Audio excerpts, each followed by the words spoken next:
देखिए अगर इस देश का SC ST आंदोलन करे अपने अधिकारों को लेकर के तो वो नक्सली और माओवादी, इस देश का मुसलमान आंदोलन करे तो वो पाकिस्तानी और आतंकवादी या खालिस्तानी या, और अगर इस देश का जो सिख है तो वो खालिस्तानी। फिर ये जो 15% लोग हैं देशभक्त जो कहला रहे हैं ये कौन है? ये जो SC ST OBC माइनॉरिटी के लोगों के 85-90%, ये जो RSS की विचारधारा के लोग हैं ये कौन से लोग हैं? इनकी पहचान कैसे होगी? ये देशभक्त कैसे है? देखिए जो आपने भी बात करी ना SC और ST की, एक मैं आपको एक बात बताऊं, सुनिए।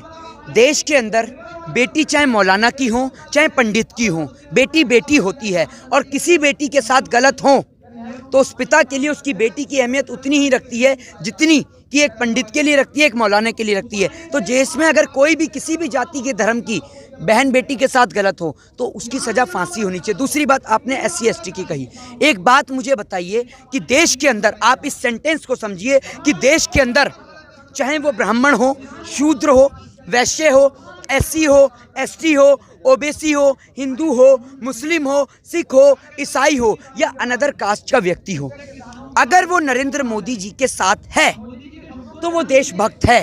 अगर वो भाजपा समर्थक है तो वो देशभक्त है।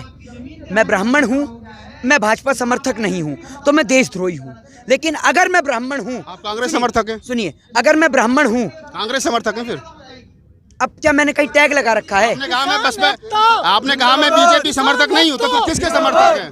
एक बात मुझे बताइए, हर खांसने वाला क्या केजरीवाल होता है? जो खांसेगा वो केजरीवाल ही कहलाएगा क्या? केजरीवाल से आपको दिक्कत, मोदी जी से आपको दिक्कत, सपा से आपको दिक्कत? सपा के बारे में मैंने क्या बोला? नहीं, मैं कह रहा हूँ तो फिर मोहब्बत किससे? कांग्रेस के बारे में क्या बोला, सपा के बारे में क्या बोला, बसपा के बारे में क्या बोला? मोहब्बत किससे?